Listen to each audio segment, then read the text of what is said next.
This is Oft Off Topic, a show where two men with the attention spans of a squirrel try and fail to stay on topic with today's subject. Where will their oral meanderings take us? Well, stick around and listen, because today's Oft Off Topic is... the second half of our episode on that chaotic scamp, John Waters. In the first half, we discussed his life, from fetus to pink flamingos.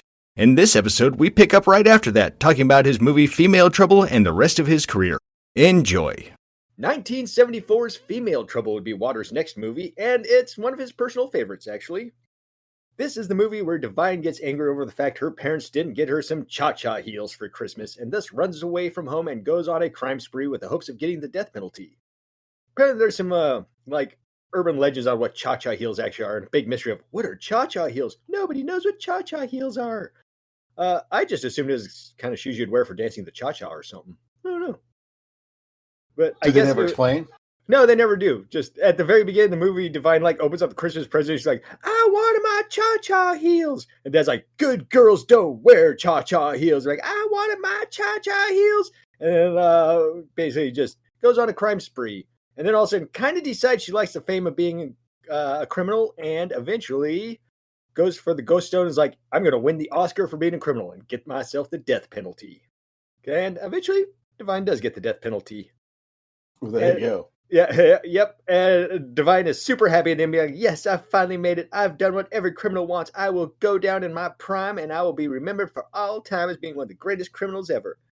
John Waters wrote this as kind of a parody and a spoof back then, but nowadays with all the true crime stuff, he's like, this feels like it's less of a parody and more of a could be happening right now sort of deal. Right? Yeah. I bet you the cha-cha heels were what was in the suitcase in Pulp Fiction. Oh, I bet you're right. Those are the famous cha-cha heels. What was the case? Do you know how many people died for these? Too many to count. Yeah, right. This movie basically came about and this was the beginning of John Waters' fascination with crime and true crime stuff, because he started visiting Tex Watson in prison of the Manson family. Got to know him pretty well. In fact, he sat in on the Manson family trial too, and was one of those, back in the day where you can still do it now, but just go sit in on a trial and be one of the guests, just watch. What? Yeah. Back in the day, or actually you can still kind of do it now, you could go to a trial and just sit in on a trial and watch. Oh, yeah. Yeah. Apparently, John Waters was really big into that back in the day. He even attended the Manson family trial. He was also at the Patty Hearst trial, the Hanafi Muslim massacre, and even Watergate. He sat in on all those trials. A little side story. Apparently, back then, there was a little whole subculture about going around and watching these trials. For the Watergate one, it was the hardest one for him to get into. Only 10 slots for viewers to come sit. And as he was sitting in a room while they were announcing who was going to get picked for the trial, I guess everybody likes to brag about the biggest trials they've been to and the most interesting ones. And John Waters I've been to Manson. Other people are I've been here. I've been there. Some little lady in the corner spoke up. She was like, I was at Nuremberg. And everybody went, oh, and hushed up. Yeah. They're all like, ooh, you wait. She's good. She's been around. Ooh. So found that a little bit fun. He says court TV basically killed this subculture, though, because now you can just sit at home and watch the trials. Oh, yeah. Why do all that? Yeah, he does actually still like to go to trials every once in a while just to see what's up. Go hide in the audience or the crowd. But a lot of times he will get noticed. One time even a lawyer was like, look, I knew John Waters might show up for this one. We'll talk about that trial in a few minutes, actually. Next film up, Desperate Living. This was made in 1977, and this would be the final movie in what's known as his Trilogy of Trash, which was Pink Flamingos, Female Trouble, and Desperate Living. More or less like the big, quote-unquote, mainstream movies that got him going at the time, or his most mainstream movies. This, however, was the only one of the trilogy that did not feature Divine in it. Real quick side note, Eraserhead came out at the same time in this movie, and John Waters and David Lynch started doing pressers together and actually became very good friends during this time, and like to hype up each other's movies. Neat. Yeah, a David Lynch, John Waters movie would be interesting. I'd watch it. David Lynch is obnoxious. His voice is obnoxious. Who? David Lynch? Yes. Really? I like his voice. His weird German, I'm going to murder you while I sit here and lecture you. Wait, are we talking about the same person? The high-pitched? Oh, maybe. No. I'm thinking of Werner Herzog. My bad. You are thinking of Werner Herzog. I'm thinking of Werner Herzog. I'm a German. Deep German. That's the exact opposite of David Lynch. Yep. I don't know why I thought Werner Herzog. David Lynch. I do not know David Lynch's voice, actually. So I will believe you that he has a very high-pitched, annoying voice. Oh, no. Google it real quick. It's worth listening to. Okay. Hold on. You must listen to the terror of his voice. Oh, he did. He almost sounds like a Peter Lorre sort of thing. Yes, and welcome to my kitchen. Mm-hmm. Yeah, Right, and then that's not a good voice. and he apparently also had a musical career. It was like the whole shtick was it was awful. So What's the matter with kids these days? Right. Yeah. Desperate Living involved Meek Stoll in the lead role, playing a lady known as Peggy Gravel, a suburban housewife who has a nervous breakdown, smothers her husband, and goes on the run with her nurse. They wind up in a weird shanty town called Mortville, and weirdness ensues. Yeah, it's actually a very kind of strange move from the clips I saw. When they get to that shanty town, it's run by that Edie chick, I believe, and she kind of runs it with like an iron fist and makes people do weird stuff for her amusement. And chick? Yeah, the one that sat in the crib and wanted her eggs. Gotcha. Yeah. I'm with you. Yep. The movie was overall received well, other than some lesbian groups denounced this film for its portrayal of lesbians and even managed to get blocked at some theaters. They did not like the militant lesbian aspect that was in parts of it, I suppose. But nowadays, apparently in a weird twist of fate, those same lesbian groups actually love the movie and will show it on college campuses and be like, hey, look at the lesbian lifestyle. So, of course they will. Because yeah, I know. Back then it was like...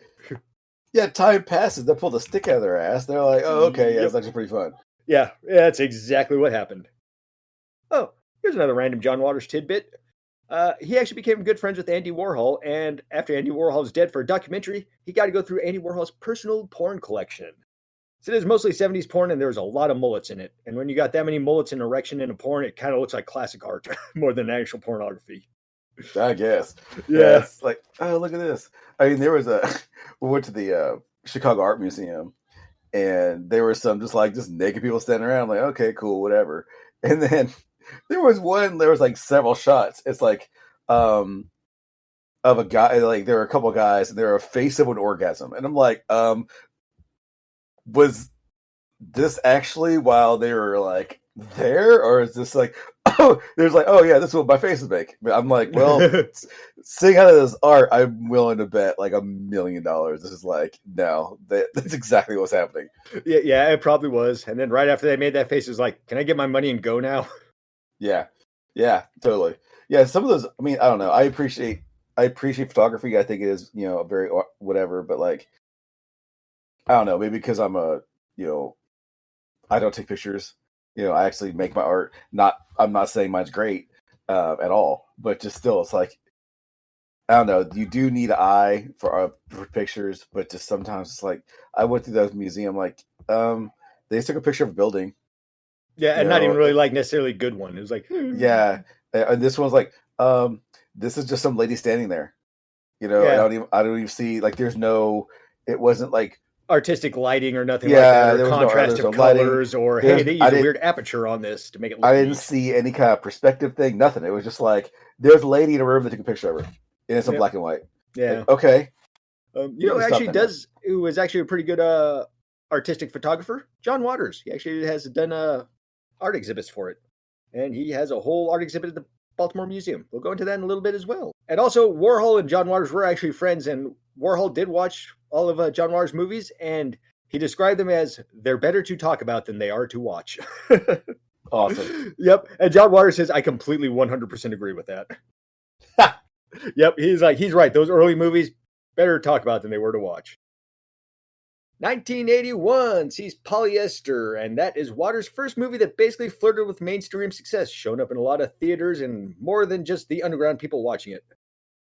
Divine was back in the starring role for this one, as was Edith Massey, the crib chick, but unfortunately she would pass away a few years after this, so this was her last movie.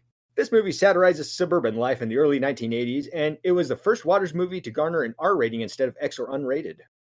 And it is actually most famous for this is the movie with the Odorama cards. You heard about those?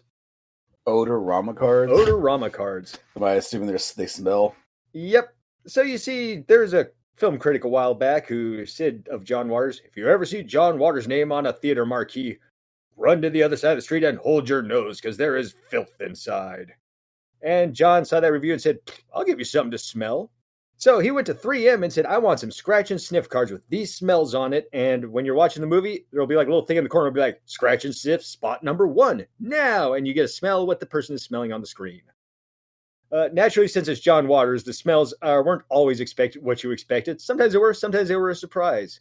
The smells included roses, flatulence, model airplane glue, and fun fact for this one, for the reissue they did for the Blu-ray, the studio refused to do model airplane glue because they figured it would get kids huffing glue. Pizza, gasoline, skunk, natural gas, new car smell, dirty shoes, and air freshener.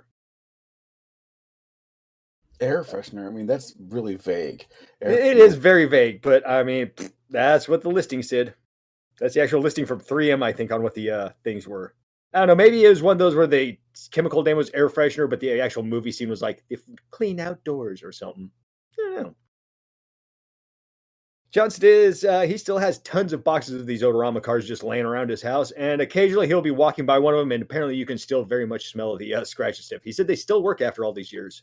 And people actually still show up and have him sign them too, like the OG ones, and he has no idea people have held on to him that long. Yeah, that'd be like, holy shit. Yeah, that's his reaction too. Somebody will come over to the OG one, he'll be like, "Oh, nice job," and sign it and send them on their way. And in 2003, the Rugrats movie actually copied the Odorama idea. They even copied the logo and the formats of the cards, and this kind of irritated John Waters, so he went to sue the Rugrats. And that's when he learned New Line Cinema had let the patent lapse on those cards, so Rugrats owed him nothing. New Line Cinema was like, well, I mean, think of it as an homage. You like homages. And he's like, I like money better. Yeah. Yeah. Homages are great, but yeah, give me the money. Give me. Oh, and here's a little fun side thing. 1986 rolls around. Playboy gives John Waters a chance at one of his life's dreams. He gets to interview the man, the myth, the legend, Little Richard, the man he loved so much and wanted to crawl on up inside and be part of him. Little Richard at this point was living in a hotel for various reasons they didn't really go into. And I don't know if it's money problems or just sometimes people live in various reasons. Yeah, I can't remember exactly what it was.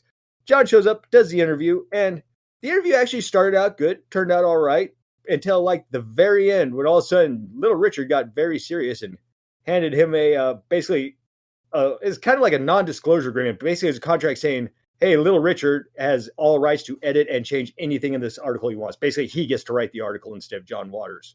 Mm-hmm. This came about because I guess Little Richard had been in some scandals recently, and he was very distrustful of the press and just assumed everything was going to be a hit piece. And John looks at the paper. He's like, I can't sign this. Playboy's not going to let sign it. I don't want to sign this because, I've got journalistic integrity and all that jazz. And Little Richard literally looked him dead in the eye and said, you are not leaving here until you sign this. And apparently what happened was a several hour long tense standoff between John Waters, the Playboy editors, and Little Richard's lawyers, and some of the Playboy lawyers too.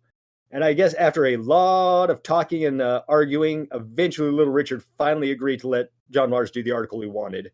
And John said the whole thing was an absolute nightmare and could not have gone worse. That sucks.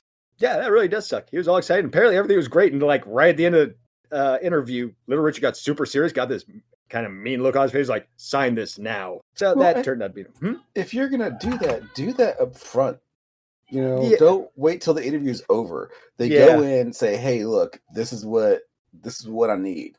If you want this interview, we're going this way. That way, John can either A, go, oh, I understand your point of view. I don't work that way. More power to you. Really nice to meet you. Big fan. Bye. Exactly. But probably in Little Richard's mind, he was probably like, well, if we do it this way, then you'll have to sign it. Then I get to write the article. Maybe. He thought he found a loophole. He's like, this is genius. Nope. Thankfully, John Waters stuck to his gun. Good job, John.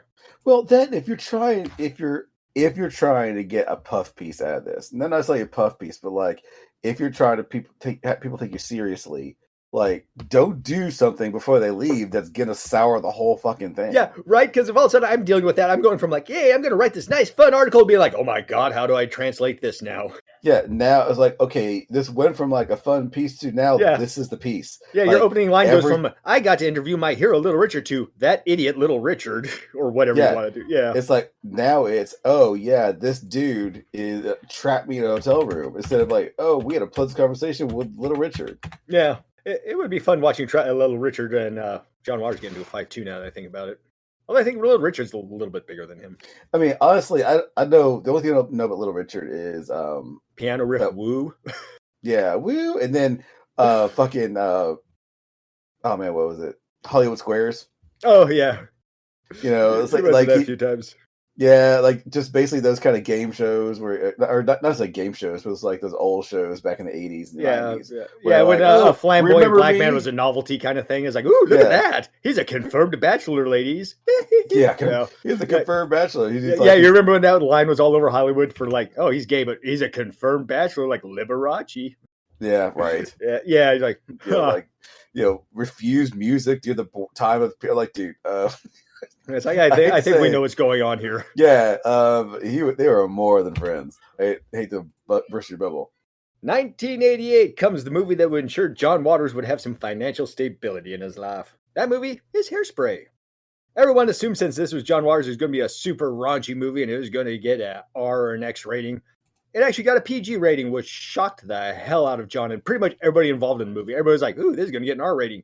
In fact, even the studios were like, hey, man, this PG, this is like going to be seen as a family movie. This could ruin your career. You need to throw in some swear words and let's try to get this closer to an R. That's actually what they said to him. Yeah, they were like, hey, man, you're John Waters. You're known for trashy stuff. We want more trash. We don't need a family thing. Try to, trash it up a little bit. But the fact it was a PG rating is how it went on to be a family musical and get into high schools all across America as a high school play. And because of that, John Waters says it is his most devious film he has ever made because he got a movie about gay empowerment and interracial dating into some of the most conservative religious parts of America. And you get what he's saying, too. I mean, there's a lot of really conservative people who love Hairspray, even though it does kind of have some, tolerance and love subtitle. Actually, I've never seen it, but I'm just going by what people have said. You're like, oh yes, I remember the time I watched this. Oh, by the way, I never watched it. Well, I mean, the description I've read of it is basically Ricky Lake dances away hate and racism in Middle America back in the 50s or something like that.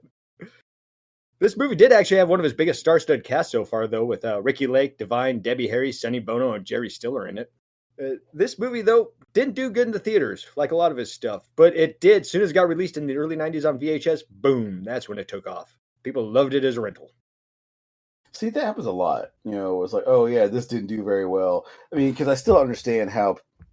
Let me reverse. So, I understand how like movie companies will be like, oh, okay, opening weekend, blockbuster, no blockbuster, blah blah blah. But you just can't dismiss a movie until after it's been out for like DVD or VHS. Yeah. Too many like studios just want immediate gratification. They're like, right. Boom, it's got to make all this money, otherwise we just scrap it. I mean, because let's be real, like the audience for Hairspray weren't going to movie theaters, and a lot of the audience for Hairspray probably couldn't really like at the time, be let their freak flags fly. Now, I mean, in certain areas of the country you still can't, but by and large you can. Yeah, close you can get some of those bad areas too is basically Hairspray, more or less, from what I could tell. One downside about this movie, this would be the last movie Divine would ever make, as he would pass away 3 weeks after release. And you know what's actually kind of an extra bummer? The day after he passed away, he was supposed to show up on the set of Married with Children. He was going to play an openly gay uncle on the show and be one of the first openly gay characters on TV. Oh, boo. Yeah, I know. That would have been kind of cool to see him in Married with Children. So, Divine has been buried, and all the original Dreamlighters have bought plots next to his grave so they can be buried together. They call it Disgraceland. Fans make the pilgrimage to Divine's grave, and they leave gifts and notes. And one time, John and his friend showed up, and somebody had scrawled Satan all across Divine's headstone. And without missing a beat, John's friend said, "Aw, they misspelled satin." Wah wah. Yeah. This movie was actually inspired a little bit by events of John Waters' youth. When he was a teen, he was on the Buddy Dean show. You remember those old dance-a-thon shows that they would have where a teenager would just go out there and just dance for the camera, and they'd be like, "Ooh, these two are the winning couple." Yeah, they were all the way. Or whatever. Yeah, that kind of stuff. This was back in the 50s. It was Buddy Dean was a local Baltimore show, and everybody would be dancing for prizes. And John Waters got kicked off that show for dancing a dance called the Dirty Boogie. And with the name like the Dirty Boogie, it sounds like it'd be a sexually obscene kind of dance, but no, actually, that's not why I got kicked off. It's because it was a black people dance. And apparently, if you were caught doing the black people dance on the TV at that time, they kicked you off. John Waters did say, however, that's kind of what killed the Buddy Dean show, because all the other dance shows started integrating except for Buddy Dean, and he went under as one of the first ones. Good. Fuck him. Yeah, that's kind of my thought. Side story. When John Waters went to South Korea to see a production of Hairspray, he was horrified to see people in blackfaces doing the roles of the black people. He asked why the blackface, and they responded, "We don't have black people here, John." Yeah. Yeah, Yeah. I mean, that makes sense. His response was, "Can't you find a different minority you got around here?" So there's that little fun aside. Yeah, I mean, and he has a fair point right back to him. You know, Yeah, it's like, well, it doesn't have to be black. Just who's the find, minority? You have find a around here? Filipino or something. I don't know. Speaking of, we were talking about John in being a big fan of crime and going to trials and everything. And in the 1980s, he actually started going to prisons and holding classes to help rehabilitate inmates and teach them things, including, like filmmaking classes and other such stuff. One time, he decided to show his class pink flamingos, which freaked out a lot of his hardened criminals and got him called like a sick pervert by some of them. He believes that is one of the biggest compliments he's ever gotten in his life. Oh, awesome. Yeah, and through this, he also became great friends with Leslie Van Houten of the Manson family. And you might not have heard, she got paroled recently, and he actually has a lot to do with that. His point being the fact that when she did the murders, she was 19, and that was 53 years ago, and, 53 years can change a person. I mean, and also she was a poor, stupid 19-year-old who was manipulated and drugs. I mean, she apparently she. Go ahead. Oh, so what she did was terrible, and of course she did jail time. But like, they're keeping her there forever. That's just not. Yeah, and apparently she didn't actually even kill anybody, but she did like mutilate a dead body or something afterwards. But she didn't do any actual killings. But apparently she has been a model prisoner since almost her entire time in there and has helped other prisoners. And you know what? Good for her. Sounds like she deserves a second chance. And John Waters is trying to do that with other prisoners too. He's like, hey man, death penalty and life in prison is stupid. We're supposed to be a reformation system. You're supposed to go to prison, get reformed, get back out and be a good citizen. We don't do that anymore. We skip the whole reformation part. We just throw people and lock them up and possibly make them better criminals if they ever get out. Yeah, and in all honesty, that's pretty much how it is. Yeah, it really is. Because technically, you're supposed to go to prison and learn a skill, then go, be a carpenter or something. Like, Jesus. Yeah, I know. Our prison system has failed us. Back to John Waters and the world of movies. 1990, John Waters would team up with Johnny Depp and bring us the musical romantic comedy Crybaby. This film was about a group of delinquents known as the Drapes and their encounters with the rest of the town, or the Squares as they're called. And like some West Side Story romance, love, snapping, chicken races happen. Kind of like a 50 Greaser movie, basically. This movie was actually inspired because his neighbor was a greaser back in the day, always out in the front yard working on his hot rod, wearing the leather jacket and the white shirt. And that's another one of those guys John Waters always wanted to be. So the movie Crybaby is basically based off of that guy. He knew nothing about him, so he just kind of made up a movie around him. Which sounds fun. I vaguely remember watching that like forever ago, but I mean vaguely. And I just remember it being ridiculous. Really? I never saw it. I remember it was pretty popular in the video store I worked in. Like, it was one of those I saw on the shelf all the time. And it seemed like people rented it kind of often-ish. But yeah, I kind of want to watch it, just see what it's like. Did you have a teardrop? Like, yes. There was something about they can only cry out of one eye because there's something or another, or I'm not sure. I do know at this time Johnny Depp was all the rage in 21 Jump Street, but he was apparently getting sick of being the Hollywood heartthrob, and he was terrified of being typecast as just, the straight-laced heartthrob romance guy for teeny boppers. So when he was meeting with John Waters, he told John Waters this. He's like, dude, I am sick and tired of being the heartthrob. Can we do something else? And John was like, oh, we can kill that stereotype for you. You just wait and see. And apparently that kind of worked. Apparently that kind of worked too, because right after this movie, he got Edward Scissorhands from Tim Burton. Apparently, partly because of this role too, because Tim Burton's like, hey, this guy can apparently do some kind of weird stuff. And that movie always kind of weirded me out. Edward Scissorhands. It's just, I don't know. Like, it was, I guess, fish out of water type story, but it was too weird. I mean, not like for me, not just like, oh, funny for you. Just there's too much logical fallacies. You start poking at it. It's like, I really liked it, but yeah, I mean, there's logical fallacies. I mean, it was enjoyable. Don't get me wrong. I did enjoy it. I don't know, the vibe always kind of like, meh. Yeah. So one of those where the movie couldn't make up what it wanted to be in your mind, or? Yeah, I don't know. Like, I don't know. Just I don't have a specific like. It's this. It's just. Yeah. I was kind of like, meh. Around this time, John Waters became an ordained minister, so he could specifically marry Johnny Depp and Winona Ryder. But he actually talked them out of getting married. And instead, he used his ordained minister powers to baptize Tracy Lords, the porn star. Neat. Apparently, he wrote up a custom baptismal that would erase all the sin and porn that she did in her past. And he's like, I'm an ordained minister, so it obviously worked. God said so. Oh, and here's a gross side story from Crybabies. According to John Waters, during the shooting of that, women would randomly show up and offer to buy the sewage from his trailer. From Johnny Depp's trailer. Oh, God. That's... Yeah, I know. Yeah. This movie was a pretty successful movie at first for John Waters because of Hairspray's success. Studios got into a bidding war for this one. Everybody wanted to have the next John Waters movie, especially since it was a John Waters-Johnny Depp combo. So it was the first time John Waters actually had a bidding war. People be like, "We want your movie." He's like, "Ooh, this is neat." And it opened in 1,200 theaters in its opening weekend, the largest showing ever of a John Waters film at the time. Sadly, it did not make back its budget. Only $8 million off of a $12 million budget. That's a flop in Hollywood eyes. So which one was that? I'm sorry. Crybaby.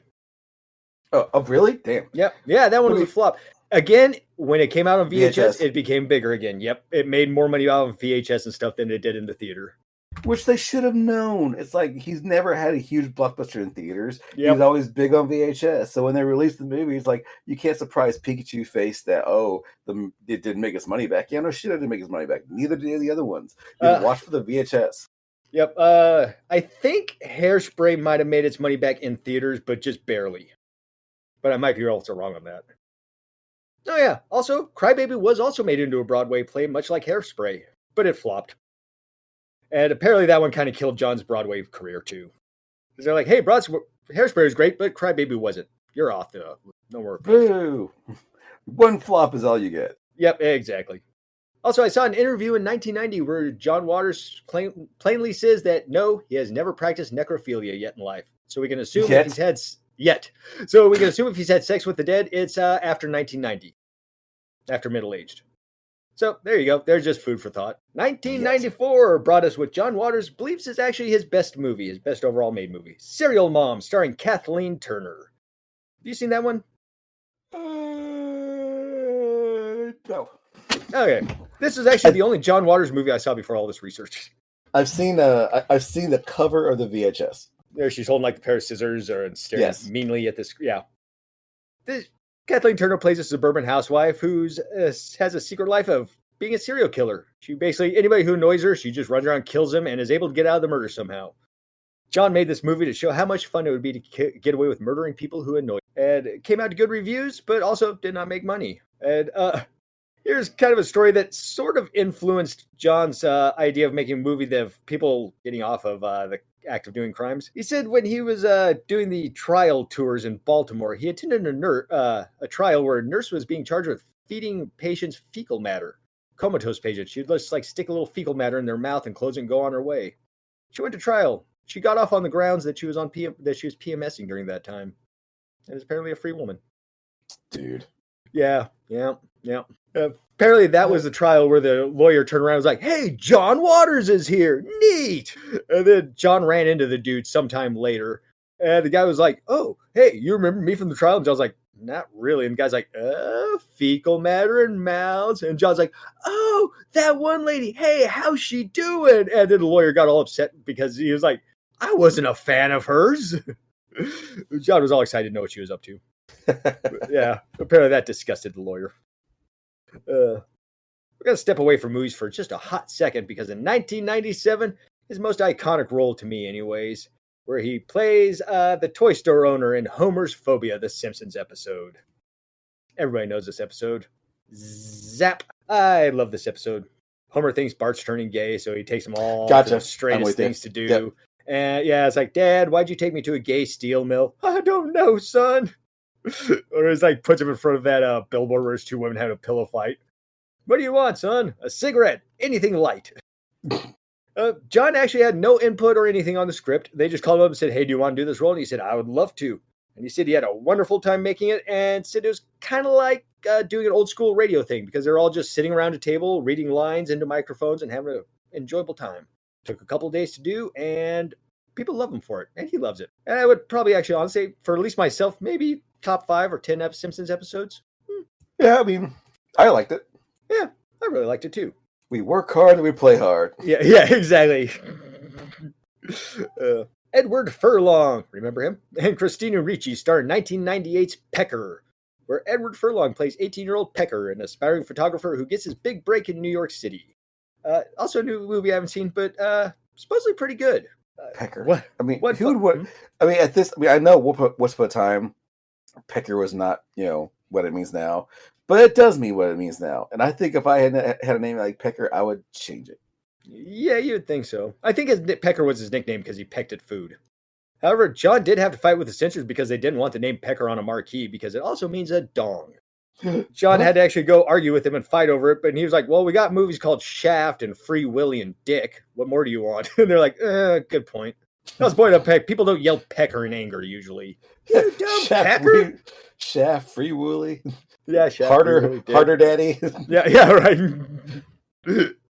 So he got to win that and got to call it Pecker.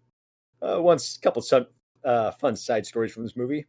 Early on in the scene, there's a picture or a scene of Pecker taking a picture of two rats humping.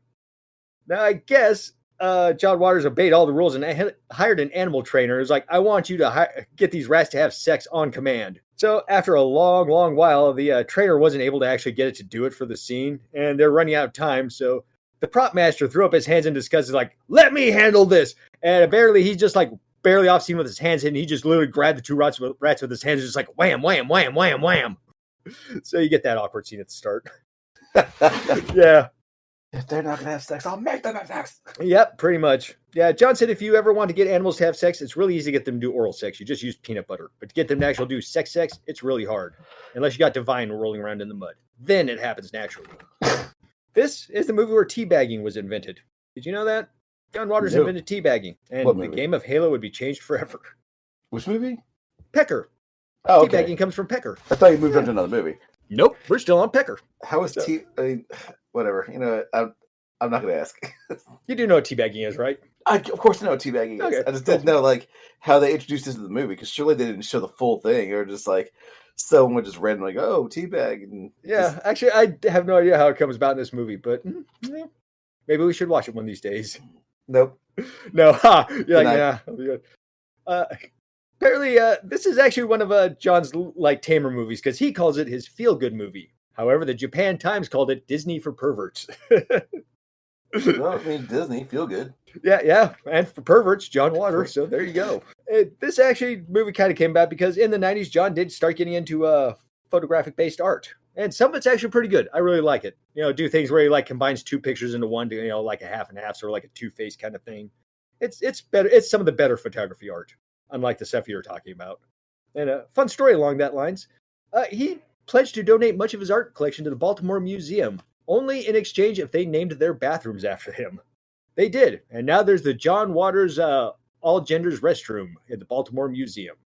Nice. Yeah, I know. He loves Baltimore because he's basically royalty there. That's why he always releases his movies there first, because it's always good word of mouth. People are like, John Waters, that's our boy. We love him. He can't do anything wrong. For the new millennium, John brings us the movie Cecil B. Demented, which I watched this one actually the other day. This movie stars Melanie Griffith playing an actress who gets kidnapped by terrorist filmmakers led by Stephen Dorff, who force her to perform in an underground movie. Okay, here's a dumb Sean fact.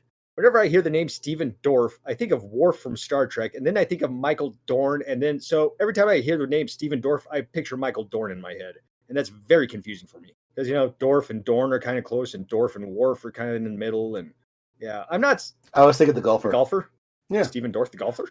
Oh, Dorff on golf. No, yeah, Stephen Dorff. Okay. Yeah. So now I'm picturing a dwarf Worf. Oh, wow. Worf, with on his knees with the shoes. Played by Tim Conway as a... Right, exactly. Must be Tim Conway in, Worf makeup. That's exactly right. Man, we got to see that sometime in our life. Worf on golf. So anyways, this movie, Cecil B. Demented, is based loosely on two events. One, the kidnapping of Patty Hearst, who also actually acts in this movie. And an incident that John Waters talked about were a magazine called Film Threat Magazine, run by Larry Flint, made a joke saying maybe their readers should attack the readers of Premiere Magazine should they find them. And apparently some of the readers actually did attack the readers of Premiere Magazine, and Film Threat Magazine had to post a retraction because of this. Because they put a hit out. Yeah, pretty much. I mean, they were quote-unquote jokingly doing it, but people took it seriously. Oh, man. They should know by now. People don't have any sense of humor. You'd think so. But nah. They also probably like the free publicity a little bit. Yeah. So there's... yeah, totally. So there's a militant film crew that kidnaps Melanie Griffith during this, and man, they kind of feel like an analog to the Dreamlanders. Even to the point where one dude gets shot in it and he's laying there dying. He's like, "Poppers, bring me poppers." And he starts inhaling them while he's dying. So, yeah. However, John Waters does say he is not Cecil B. Demented because he has a sense of humor. Cecil B. Demented does not. And along these lines, too, in a 2016 interview, John Waters did tell Conan O'Brien he planned on recreating Cecil B. Demented, but by kidnapping Justin Bieber and forcing him into movie acting. He never got around to enacting that plan, but he thought about it very, very hard. That's all it takes. Thinking. Yeah, all it takes thinking very hard. We're at the very late 90s now, and John Waters gets a call from Margot Lyon, a famous Broadway music producer. She wants to do Hairspray the musical, but is doing the good thing and wants to get John's blessing first. He gives a blessing, and then she goes to the studio to secure the rights. After a short test run at Seattle's Fifth Avenue Broadway, the show is released in 2002 to huge success. Over 2,640 shows of the play were done, and it earned him a Tony. And then, it basically got made into a... What was Tony's last name? Earned him a Tony. Yeah. Tony was great. And then this movie went on to go into high school plays everywhere, and like you said, drag his message of deviancy all around the nation for himself. Yay! And then eventually remade with John Travolta as the mom. Yep, that was actually Divine's role. And I'm glad you brought that up because people asked John Waters what would Divine done if the movie, if he was still alive when Hairspray was being made. And he said he would have absolutely wanted to play the mom. He would have been right there for the role, and he would have wanted to fight John Travolta every inch of the way because he really liked to act. And also, they asked John Waters regarding Divine what he thinks Divine would be doing nowadays, and he plainly said he would have given up the drag act by now because apparently, the whole drag costume was eventually more or less just a way to get noticed and famous to get into movies, but he really wasn't that big into drag because, the outfits were uncomfortable and the wigs were hot. Apparently, you make your fake boobs out of lentils, and those get really heavy on your chest. Yeah. Well, that's too bad he never got out of that. I mean... Yeah, it would have been nice, because the things I've seen, it seemed like he could have been a pretty good actor overall in the long run, I mean, he was definitely a method actor. He took that role and ran with it. I mean, he ate dog shit. He ate dog shit. That's something I wouldn't do for a movie. No, fuck that. Like, they're like, okay, here's a role, by the way, to get this role, we need your commitment. You're eating dog shit. Like, no. Yeah. At least John said on that, he did give Divine the option to back out. He was like, I'm not going to make you do this, but it'd be nice if you could. Yeah. Yeah. As we were talking about earlier, John Waters hadn't had a box office success since Hairspray, and basically all his movies, except for Hairspray, more or less were a bomb. And this streak would sadly continue with 2004 when he released A Dirty Shame starring Tracy Ullman, Johnny Knoxville, and Selma Blair, the movie I didn't even know existed. This movie, the reason nobody really heard about is it got the kiss of death for a movie. It was branded NC-17. And as you probably know, working in theaters, a lot of theaters refuse to show NC-17 stuff. Actually, a lot of video stores won't rent it either. Yeah, no, NC-17 is like definitely the kiss of death, as they say. Yep. John actually appealed to the MPAA, being like, hey, man, I can't have this NC-17 rating. They're expecting this to make money. My name's kind of on the line. What can we do to change it? And the board famously answered, we stopped taking in notes. It was that bad, I guess. Well, yeah. Well, apparently at one point they filled up the entire town with like giant inflatable anuses and penises everywhere for like somebody's hallucination scene. And John was actually very nervous about this because they picked a blue-collar kind of conservative middle-class town neighborhood in Baltimore to film it.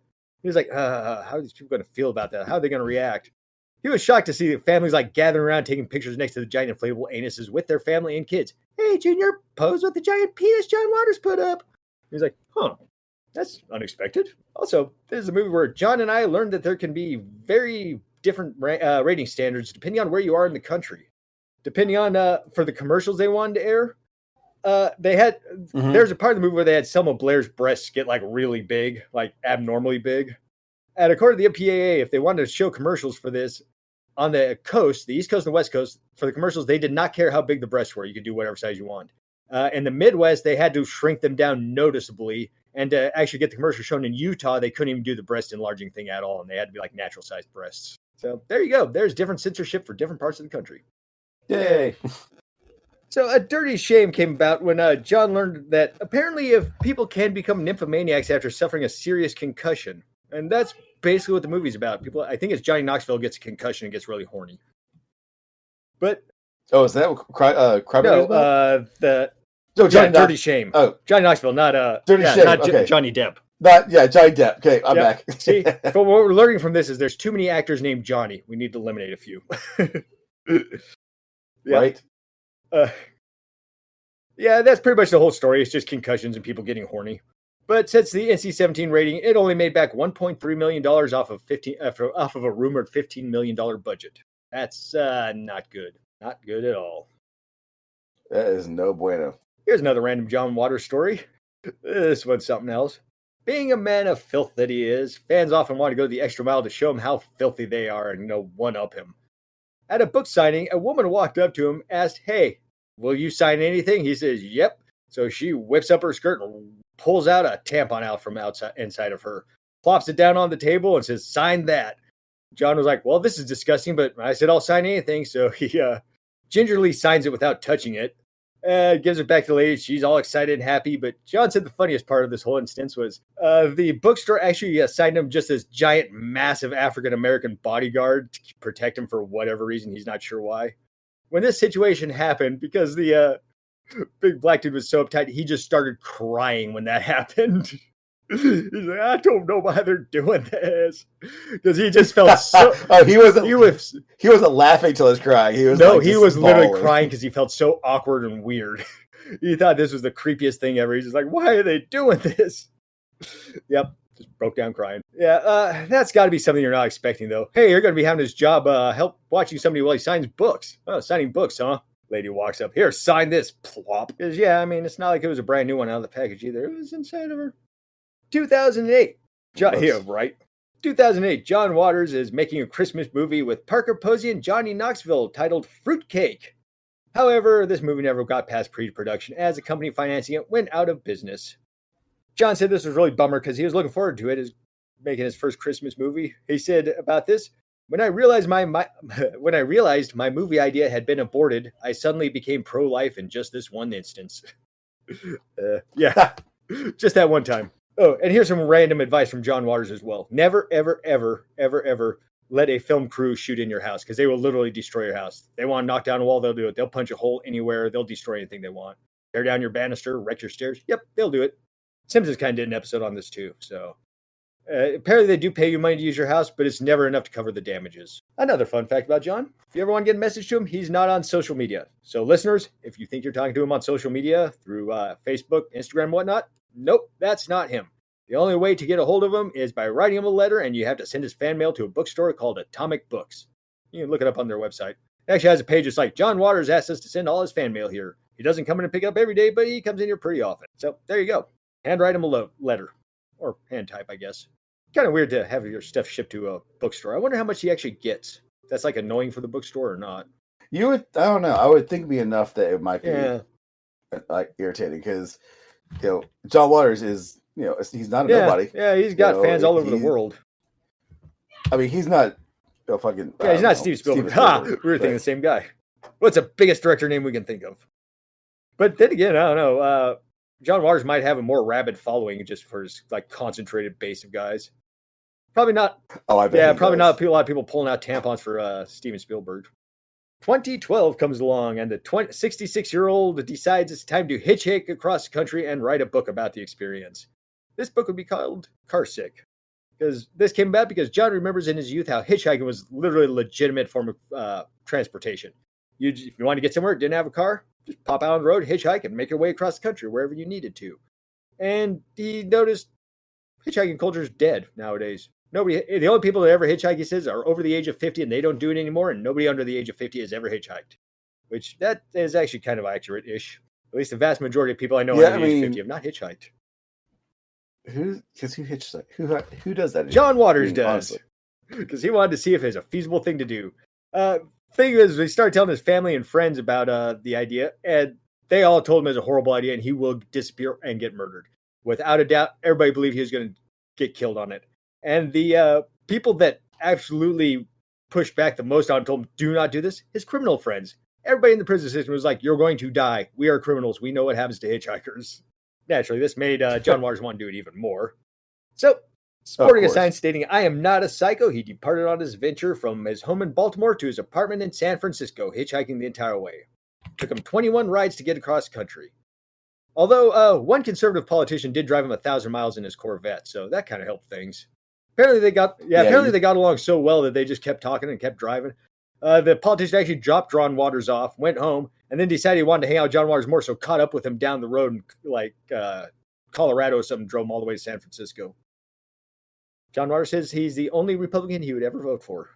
There you go. Apparently, John Waters said that the guy was conservative, but he was also kind of open-minded, and they actually had really good conversations and agreed with each other on some things.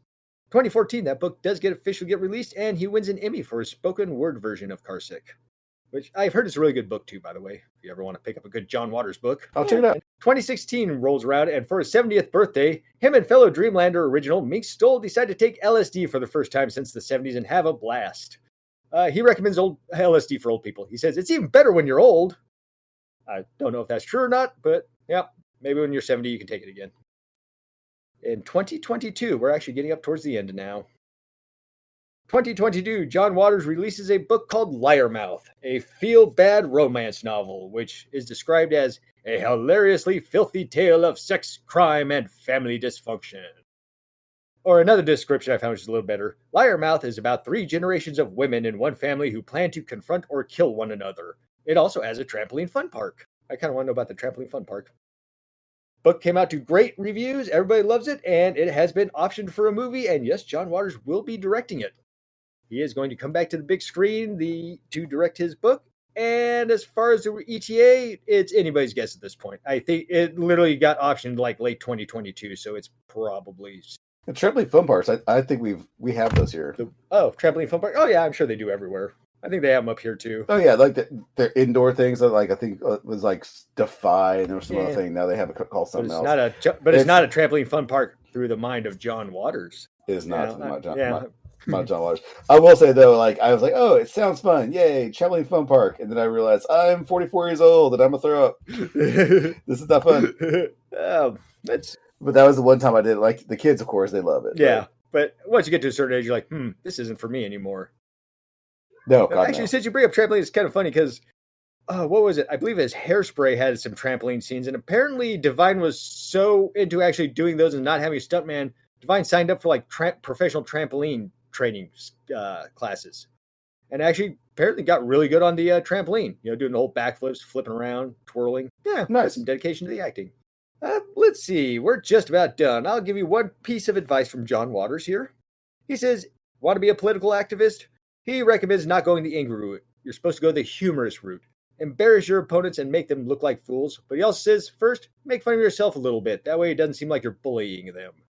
Says humor works better in his anger. And he likes to point to, he says the only group that he ever really sees that uses humor really well and sarcasm, he likes the modern day Satanic Temple and the tweets they do and stuff and their way they just kind of mock conservatives. Have you ever read the Satanic Temple tweets and some of their releases? I haven't. No, I don't have Twitter. They also do. You see them on Facebook here and there. It's pretty smarky, fun stuff. It's things that make you go, hey, that's funny and it's true. Yeah, I'll send you some tweets later. They're worth it. And to close out the final thing, here's a movie John Waters really wants to make if he could ever get financing for it, which he probably won't. It's a simple thing, but I would love to watch this movie. He wants to call it Manger Mania, where Mother Mary gives the virgin birth to little baby Jesus fetus, but instead of raising him, she promptly eats the baby and then gains his powers and miracles and heads out to punish sinners. Well, that exists. Yeah, it's an idea that exists. It's not a movie that's been made yet, but I would kind of like to see that. I don't know why. Just Mary, I don't know, doing horrible things to Pontius Pilate or something. Or it turns all his blood into wine. I mean, that'd probably kill you pretty fast. I'd kill you right away. So, there we go. We are actually done with John Waters. Did you learn anything today, Nate? I did. Yeah, me too. I realized I could actually get sick when hearing about something. I thought I was pretty immune to that, but hearing about the dog pooping, man. Yeah, especially when you think about the fact that it's straight out of the dog and warm and everything. That's what really makes it oh man, that's just awful. Even when I was watching it, I did a couple of those ugh, kind of things because it's hard to watch, especially when you see the look on Divine's face because you can tell that, not a fan of eating it, but boy howdy, he's a trooper. Oh God, this is awful. It's awful. So now you at home listening, you know more about John Waters too. Check out some of his movies. Help him make some money. Help him continue being the weirdo that he is. Spread the word of the Pope of Trash. All right, so I think that's all for today. Yay, we're all done. All right, and now let's do our cheesy little ending theme song and call it good. Have a good day, everybody. Bye. Bye. This is where the ending jingle goes. This is where the ending jingle goes. I don't know if we need one. I don't know if we'll get one. But if we do, then here is where it goes.